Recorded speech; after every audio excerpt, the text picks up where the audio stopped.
In the corners of the internet, there's a name that floats through the HVH community. That name is Aze.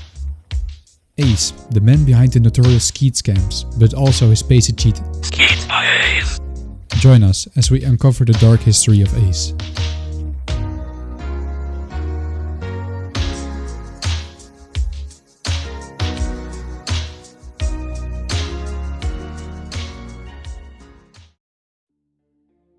Since the inception of Skeet, the demand for invites has consistently remained remarkably high. Skeet, known as one of the best cheats of its time, drove many HVHers to go far for an invite, all in the hopes of becoming the top fragger in every game of HVH. The desperation for Skeet invites gave rise to an underground market of invite selling, despite its strict prohibition. Surprisingly, many individuals turned a blind eye to these rules and continued to sell invites. In my previous Skeet documentary I used Henry as an example, but it's worth noting that even some of the very moderators of Skeet engaged in the same activities. One such invite seller was Aze, who not only occasionally sold invites but also resorted to scamming individuals who were especially vulnerable, exploiting the desperation of these teenagers for their favorite cheat. For a long time, Aze has vanished in mystery, leaving a trail of unanswered questions. While some may recognize him from his basic cheat, others know Aze as an invite seller and a scammer. Recently, someone who collaborated closely with Aze has come forward to me to provide insights. In this documentary, I will be interviewing this person.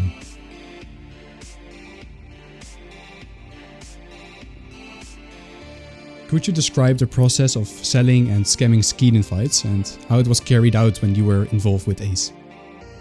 So when I was involved with Aze, how it usually was carried out, the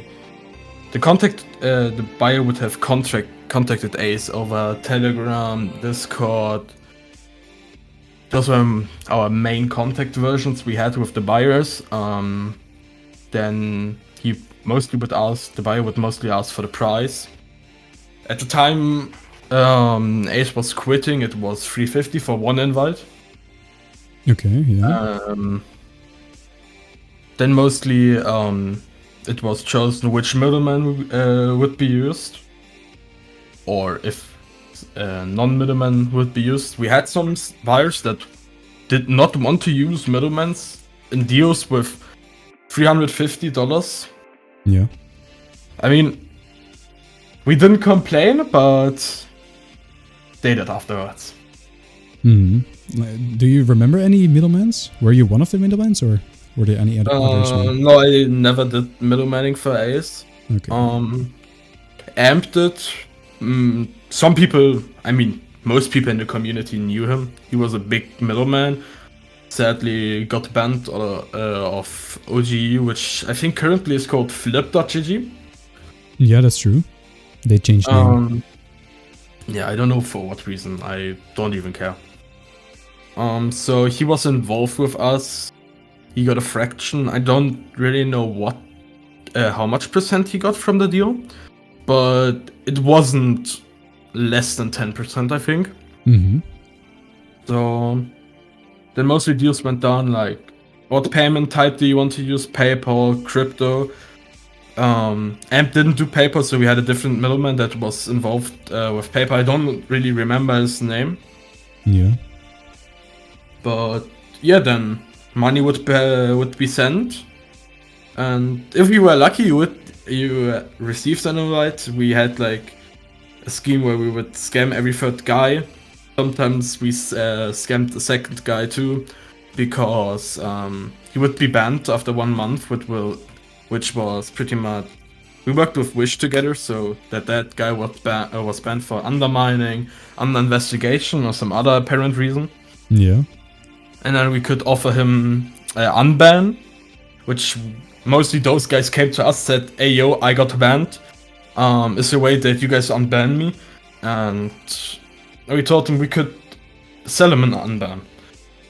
The prices were different. Ace made mostly a price up, I don't know, ranging about 100 to 150 euros most of the times. Yeah, just whatever he needed the most. Yeah. And then the guy would have mostly paid, and he never received an unban because we didn't do unbans. That was mostly a lie. I think some people got unbanned after they paid us, but that mostly was coincidence. Because we never contacted any admins or moderators from Skeet. So Yeah.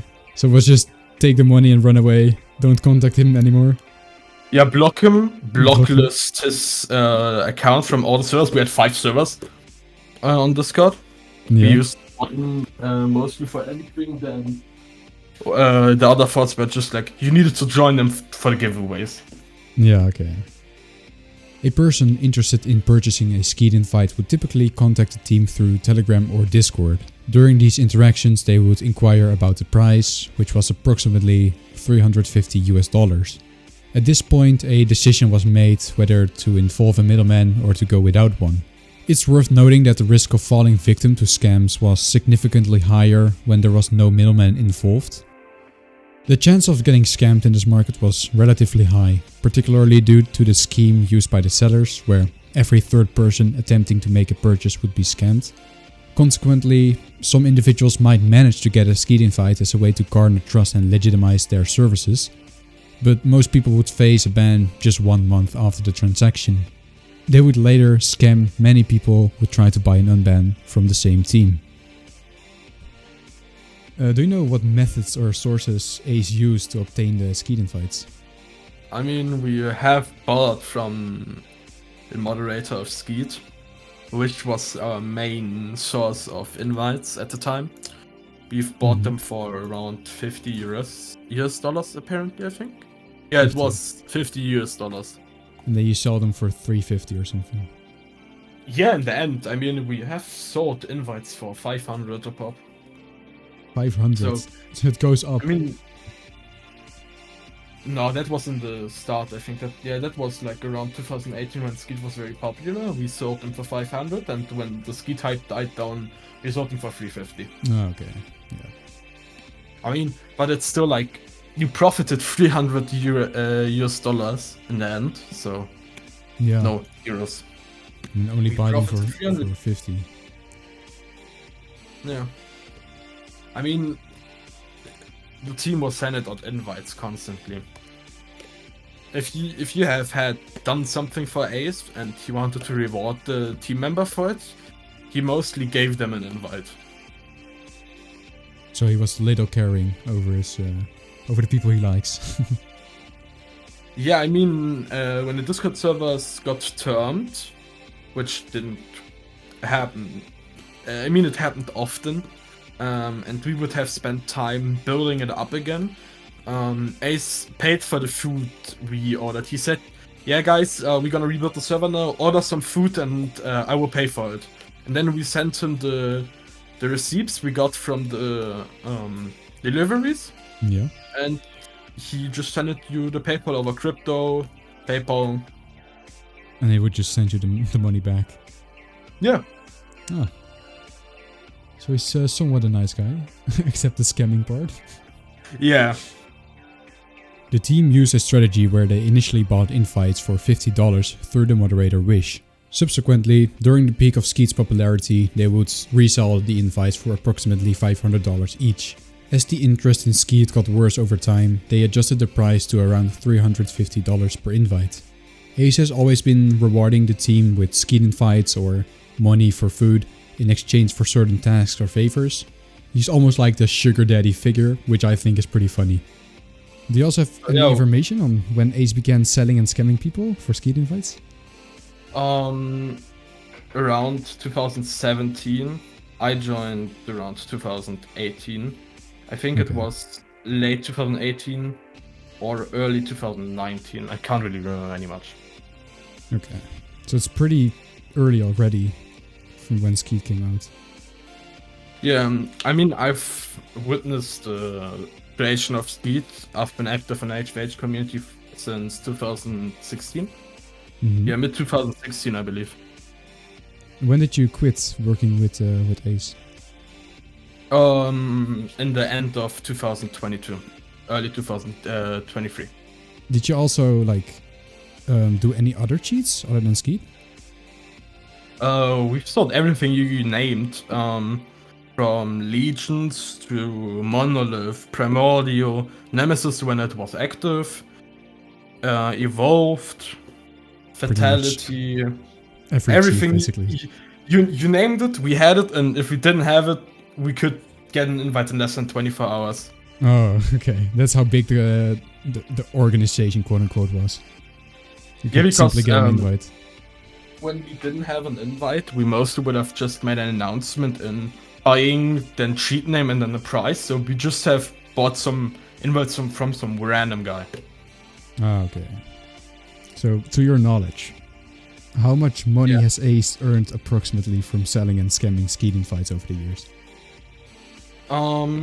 About what I can say from my knowledge, 5 to 6 million in the span of 2017 to now 2023 when he quit. So yeah, I mean it's a lot of money just from selling invites for a game. I mean, yeah, it's pretty much a lot. Jesus, $5 to $6 million for Skeet invites, unbans. Were there any other individuals working together with Ace? Or was it just you, Ace, and AMP? No, we were...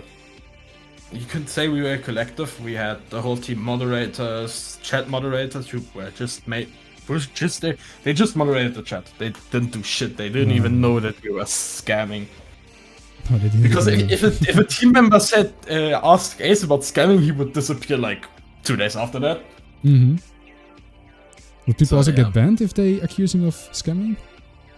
Of course, that was the main reason chat moderators existed. just somebody would say, yeah, I mean, in the end, when Discord updated, so there was auto moderation without bots, we used that.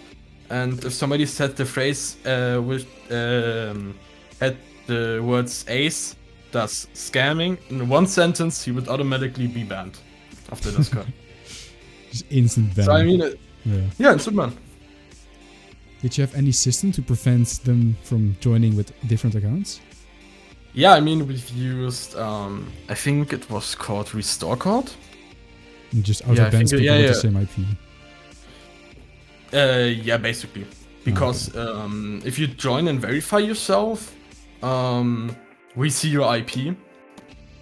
So when we saw your IP, what sometimes happened, if Ace was not a friend of you and we had your IP, you'd most likely be doxxed in a matter of time. So yeah, I mean, Restore Code was a big helper, you could say there, because people we could IP ban. Yeah, I mean, it's bypassable by VPN, but yeah, that's true. You can bypass anything. Are there many people that got doxxed by Ace or any other people working together? I mean, it's uncountable for me, to be honest. I couldn't remember everyone. It's a lot. Ace's influence extended beyond just selling Skeet invites. They sold invites for other cheat providers as well. To prevent their Discord server from getting spammed with scamming accusations, they took the precaution by implementing a bot that automatically IP bans people who mentioned Ace and scammed in the same sentence.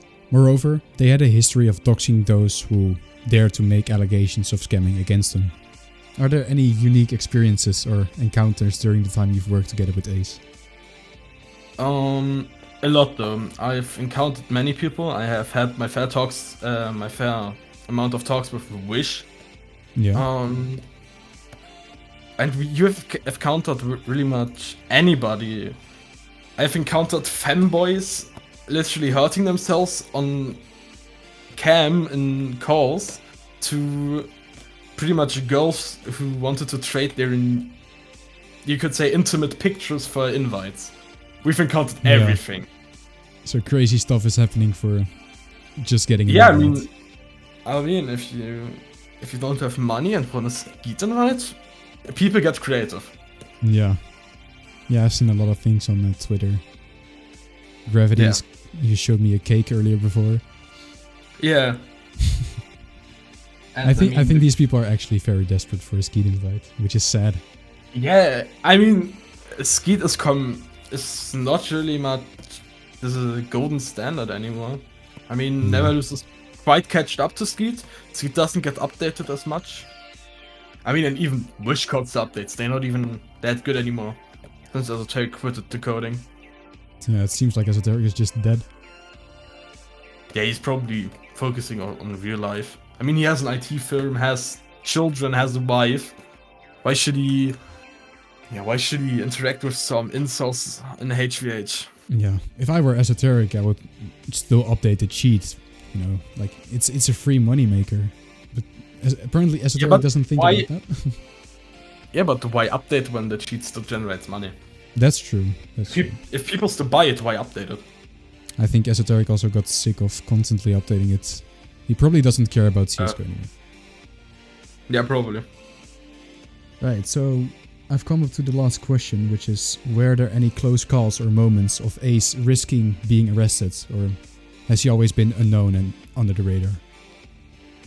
I mean, we weren't doing anything illegal. If you could say that, I mean, nothing was committed in the real world. You could say, yeah, cybercrime was committed. Mm-hmm. I mean, but firstly, try to prove that. Secondly, try to find information about the people doing it. I mean, I never was on the server with my main account. I've always used Movad VPN when I was on the account that was on the server, which basically is a VPN focused on privacy. They didn't save any data you pretty much generated, and they're so secure and private. You could even like take an envelope, put €5 in it, send it to them, and boom, you had your 1 month subscription of Movad. Didn't even need to pay with PayPal or some shit. Yeah. I mean, PayPal, I don't think PayPal is even an option. You can pay with crypto, you can send real life money, they take any currency. Unless, I mean, if it translates to €5 in real life, they took it in. Yeah, they just translate it back to the currency they use. Yeah. So I've read online as well that Aze was supposedly dead. He himself. Is that true or is it a lie? No. His number was active on WhatsApp in the past couple days. I mean, if his number wasn't gave away, I mean, it doesn't happen that quick, I think. But if that isn't the situation we are in, then he's probably still alive. Has he ever been doxxed? I mean, doxed many times, but never really with the information that was quite right. Okay. So do you think the lie about him himself was him doing it, or was it just some hoax done by the community? Yeah, it was him that announced it on Telegram that he is going to himself this night, but he never did. I never did. Okay. It's probably, I mean, I still have a Steam profile, which is renamed and redesigned. Because we have a group for the Sense Market team I've created, and he's still inside the group. And the account seems active to my eyes. Okay. So Ace is still somewhere in Poland doing his thing. Yeah, probably. The lie that he himself, he did it not the first. It wasn't the first time that he did that. So he's always been paranoid or something. Yeah, he was actually. Yeah, he became very paranoid in the end. He didn't trust anyone anymore. He banned a lot of people he knew in real life from the Discord. Some high team members too. I mean, one admin I still have contact with. So yeah. Still, yeah. Here. That's his current Steam account. Yeah, that's his current Steam account. I think it says currently offline. Currently offline. You can see. No, you can't. Maybe you could see when he was online last time. He does have a good inventory. Completely golden. Yeah. I mean, I'm right now trying to find the other account. How you gonna play 1700 games? Oh, last played on 14 October. So he is still active. Yeah, that's another thing that remarks that he's still alive. Yeah. As we bring this chapter to a close in the dark world of Aze, there's a reminder echoing through these stories. Never buy from Aze. No matter how popular a private cheat may be, potentially falling victim to these scams is not worth your time and money. It's crucial to stress that this documentary does not endorse or promote scamming in any way. It serves as a warning and an expose of the dark underbelly of invite selling and scamming within the HVH community. We sincerely hope this documentary has shown a light on the problems surrounding invite selling and scamming in this community. We encourage everyone to earn their money through legal means, so stay safe and thank you for joining us on this journey into the dark history of Aze.